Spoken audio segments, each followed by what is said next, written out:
वर्ष आहे आणि त्यामुळे त्याला एक विशेष साधारण महत्त्व आहे.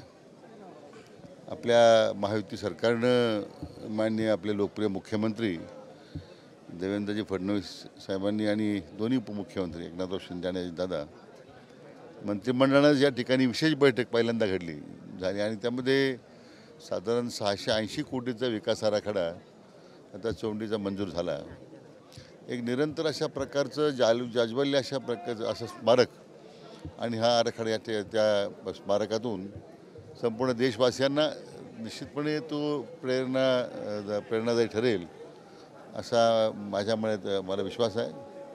त्यांच्या या पवित्र स्मृतीला मी आज अभिवादन करण्यासाठी झालो आहे. राज्याचे मुख्यमंत्री महोदय येत आहेत. एक अस्मरणीय सोहळा मला वाटतं आज आपल्याला पाहायला मिळतो.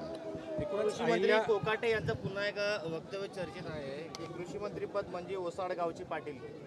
सातत्याने त्यांची वक्तव्य जे आहे विवादात चालायचं. तर माणिकरावांना तो माणिकराव माझे मित्र आहेत. त्यांना मनात काही नसतं बिचाऱ्यांच्या. तर ते थोडा पहिल्यापासून फटकळ बोलण्याची सवय आहे. त्यावेळेस बोलतो पण मला वाटतं त्याच्या मनात काही नाही. अतिशय मोकळ्या मनाचं आणि मनामध्ये कुठे आढी नाही.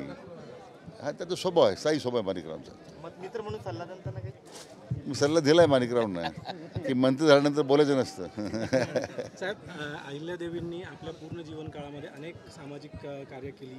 बालविवाह असेल किंवा हुंडा या सगळ्या याच्यामध्ये महिलांसाठी देखील त्यांचं काम आहे. आज आपण राज्यामध्ये परिस्थिती बघतो, आज देखील हुंडाबळीचे घटना ज्या आहेत त्या मोठ्या प्रमाणात होत आहेत. आज त्यांच्या विचाराची पुन्हा एकदा राज्याला समाजाला गरज आहे असं वाटतं. खरं अहिल्यादेवींनी एक न्याय भूमिका करताना धर्मरक्षक म्हणून त्यांची भूमिका ही फार महत्त्वाची ठरली. विशेष करून ज्या अनिष्ट प्रथा आहेत, बालविवाहासारख्या असतील किंवा मोठं विधवा महिलांच्याकरता त्यांचं त्यांना त्यांचं पुनर्वसन योग्य पद्धत झालं पाहिजे. कारण त्यांचा दृष्टिकोन विशाल होता. मला वाटतं आजच्या काळामध्ये विशेष करून ज्या घटना घडत आहेत त्या क्लेशदायी आहेत एकदम. म्हणून जिल्ह्यामध्ये मी आता पहिला एक प्रयोग करता ठरवतो. अहिल्यानगरमध्ये आपण एकल महिला ज्या आहेत आपल्या जिल्ह्यामध्ये साधारण मला आश्चर्य वाटतं. आम्ही जेव्हा सर्वेक्षण केलं 1 लाखापेक्षा जास्त आहेत. आता एकल महिलांचं संपूर्ण आयुष्य इतकं संघर्षाचं असतं.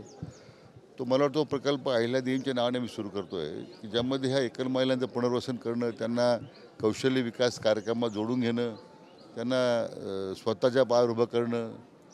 मला वाटतं अशा पद्धतीने अहिल्यादेवींच्या रूपानं मला वाटतं अशा एकूणच समाजातल्या ज्या अनिष्ट रूढी आहेत, एकल महिलांचा एक वेगळा विषय आहे, परंतु हे जे आज हुंडाबळीचे प्रकार घडत आहेत, मला वाटतं यामध्ये त्यांची शिकवण आहे. आजच्या काळामध्ये अतिशय तिला महत्त्व अधोरेखित होतं आहे. मला वाटतं राज्य सरकारनंसुद्धा एक विशेष मोहीम त्या निमित्तानं सुरू करावी अशी माझी मी मंत्री म्हणून सरकारला विनंती करणार आहे. अहिल्यादेवींनी समाजाला एकत्र करण्याचं काम केलं. मात्र आपण जर त्यांच्या जयंतीच्या ठिकाणीच रोहित पवारांकडनं आदल्या दिवशी जयंती साजरी केली जाते. कुठेतरी वेगळा प्रकार पायंडा पाडण्याचा प्रयत्न केला जातो. नाही, कारण म्हणजे त्यांची भूमिका काही मला योग्य वाटत नाही. हा काही राजकारणाचं व्यासपीठ नाही आहे.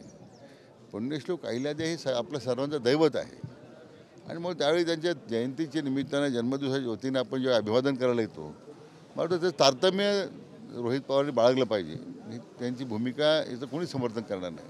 आमदार प्रताप चिखलीकर असं म्हणतात की मी स्वतःहून पक्ष सोडलेला नाही, ॲडजस्टमेंटसाठी देवेंद्र फडणवीसांनी मला राष्ट्रवादीमध्ये पाठवलेलं आहे. माहिती आहे, प्रतापरावांना माहिती आहे विषय काय आहे.